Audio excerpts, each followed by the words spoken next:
Next time ಬಂದ್ಬಿಟ್ಟು ದಯವಿಟ್ಟು ನನ್ನ ಹತ್ರ ಬಂದ್ಬಿಟ್ಟು ಅಕ್ಕ ಮೋಟಿವೇಶನ್ ಕೊಡಿ ಅಂತ ಮಾತ್ರ ಹೇಳ್ಬಿಡಿ, ರಪ್ರಪ್ರ ಅಂತ ಬಾರಿಸ್ಬಿಡ್ತೇನೆ ಮಕ್ಕಳೇ.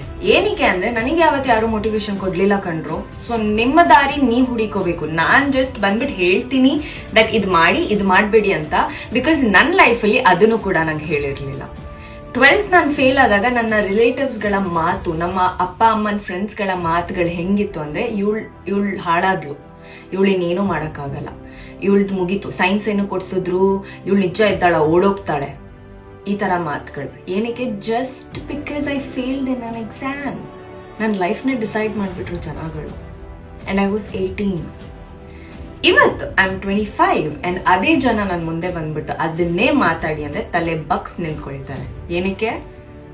ಐ ಪ್ರೂವ್ ದೆಮ್ ದಟ್ ನೀವು ಮಾತಾಡೋದೆಲ್ಲ ಯಾವತ್ತೂ ನಿಜ ಅಲ್ಲ, ಇಟ್ಸ್ ಜಸ್ಟ್ ಬುಲ್ಶಿಟ್ ಅಂತ ಅನ್ಕೊಂಡು. ಸೊ ಆ ಹಠ, ಆ ಆಟಿಟ್ಯೂಡ್, ಆ ಸೆಲ್ಫ್ ರೆಸ್ಪೆಕ್ಟ್ ನಿಮ್ಮಲ್ಲಿ ಇರ್ಬೇಕು. ದ್ಯಾಟ್ ಯಾರು ಬಂದು ಹಿಂಗೊಂದು ಪಾಯಿಂಟ್ ಮಾಡಬಾರ್ದು ನಿಮ್ಮ ಮೇಲೆ. ಅಂಡ್ ಇದು ನಿಮ್ ಲೈಫ್. ಅಫ್ಕೋರ್ಸ್ ನಮಗ್ ನಮ್ ಲೈಫ್ ಎಲ್ಲ ಚೆನ್ನಾಗಿರ್ಬೇಕು ತಾನೆ. ಸೊ ಚೆನ್ನಾಗಿ ಮಾಡ್ಕೊಳ್ಳಿ ಅಲ್ಲ. ಏನಕ್ಕೆ ಇನ್ನೊಬ್ರಿಂದ ಎಕ್ಸ್ಪೆಕ್ಟ್ ಮಾಡ್ತಿದ್ದೀರಾ ದಟ್ ಇವ್ರು ಬಂದ್ ನಂಗೆ ಮೋಟಿವೇಶನ್ ಕೊಡ್ಲಿ, ಇವ್ರು ಬಂದ್ ನಂಗೆ ಮೋಟಿವೇಶನ್ ಕೊಡ್ಲಿ ಅಂತ? ಯಾವ ನನ್ನ ಮಗನೂ ಮಗಳೂ ಬಂದು ನಿಮಗೆ ಮೋಟಿವೇಶನ್ ಕೊಡಲ್ಲ. ಸೊ ನಿಮ್ಮ ಲೈಫ್ ನಿಮ್ಮ ಕೈಯಲ್ಲಿದೆ. And don't let people say ನಿನ್ ಕೈಯಲ್ಲಿ ಆಗಲ್ಲ.